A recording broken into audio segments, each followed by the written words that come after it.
Halo Sobat Mahasiswa, Assalamualaikum warahmatullahi wabarakatuh. Salam kenal, perkenalkan nama saya Nabila Tiramatul dengan NIM 2202100094. Saya merupakan mahasiswa semester 5 dari Universitas Malikus Saleh dengan Prodi Administrasi Publik Fakultas Ilmu Sosial dan Ilmu Politik. Nah, jadi teman-teman semua, pada kesempatan kali ini saya akan membahas tentang dua kanun yang sangat penting dalam mengatur perjudian di Aceh, yaitu Kanun nomor 13 tahun 2003 tentang maisir atau dalam bahasa sehari-hari itu perjudian, dan Kanun Aceh nomor 6 tahun 2014 tentang hukum jinayat. Nah, jadi kedua kanun ini dirancang untuk melarang praktik perjudian dan menegakkan syariat Islam di Aceh. Nah, jadi pertama-tama mari kita bahas tentang Kanun Aceh nomor 13 tahun 2003 yang mengatur mengenai perjudian atau dalam istilah Islam disebut dengan maisir. Nah, kenapa perjudian itu dilarang? Berdasarkan ajaran Islam, perjudian dianggap sebagai sesuatu yang memberikan lebih banyak mudarat atau kerugian daripada manfaat. Nah, dalam Al-Quran, kita diajarkan bahwa perjudian mengarahkan pada kecanduan, kerusakan sosial, kemiskinan, dan bahkan dapat menyebabkan tindakan kriminal dalam masyarakat. Nah, kanun ini bertujuan untuk memberikan edukasi kepada masyarakat Aceh tentang bahaya perjudian. Nah, pemerintah Aceh ingin masyarakatnya paham bahwa perjudian bukan hanya dilarang oleh agama, tetapi juga merusak struktur sosial dan ekonomi masyarakat. Maka dari itu, Kanun nomor 13 tahun 2003 ini mengatur secara jelas bahwa setiap bentuk perjudian, baik yang dilakukan individu maupun yang disediakan oleh pihak lain, adalah ilegal di Aceh. Selanjutnya ada Kanun Aceh nomor 6 tahun 2014 tentang hukum jinayat Aceh. Namun untuk memperkuat penegakan hukum terkait perjudian, maka dikeluarkanlah Kanun Aceh nomor 6 tahun 2014 tentang hukum jinayat. Nah, apa yang membedakan kanun ini dengan kanun yang pertama?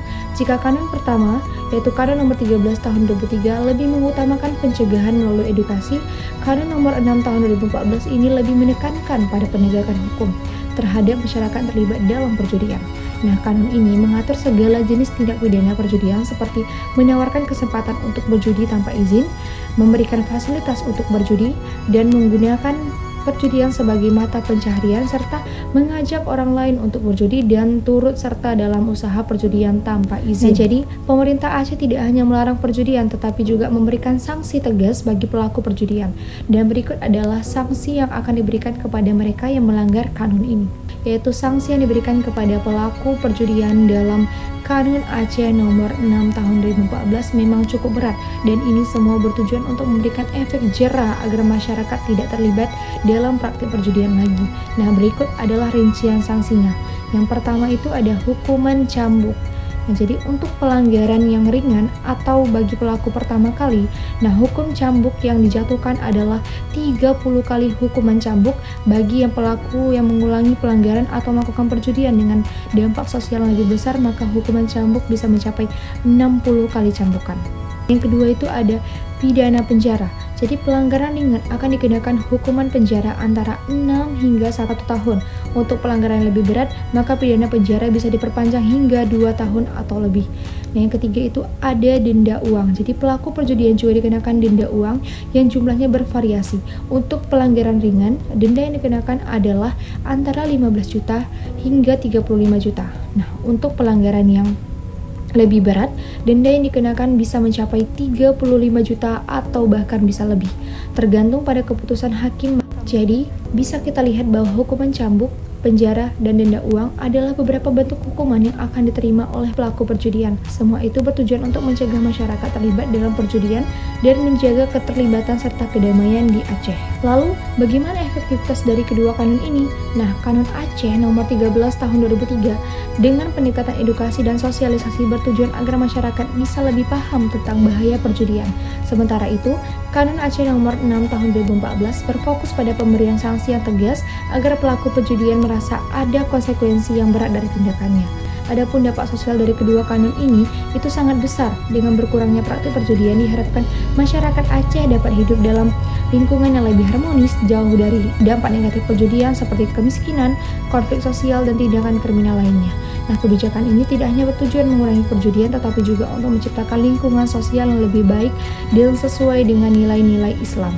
Namun tentu ada tantangan dalam implementasi kanon ini, misalnya adanya perjudian ilegal yang sulit terdeteksi, terutama perjudian yang dilakukan secara online. Pemerintah perlu lebih mengoptimalkan penggunaan teknologi untuk mendeteksi perjudian di dunia maya.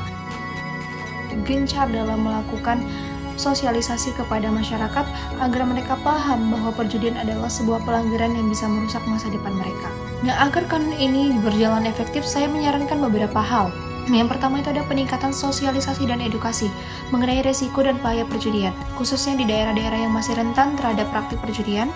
Dan yang kedua ada pemanfaatan teknologi untuk mengawasi perjudian yang dilakukan secara online atau melalui platform digital. Tiga, ada peningkatan kerjasama antara pemerintah, aparat hukum, dan tokoh agama untuk bersama-sama mengawasi dan menindak praktik perjudian di masyarakat.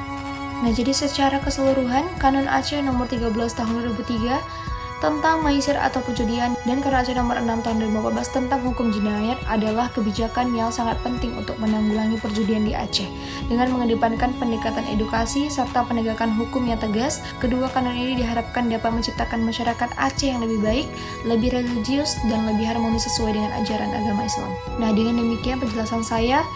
Terima kasih atas perhatian kalian semuanya. Wassalamualaikum warahmatullahi wabarakatuh. Sampai jumpa.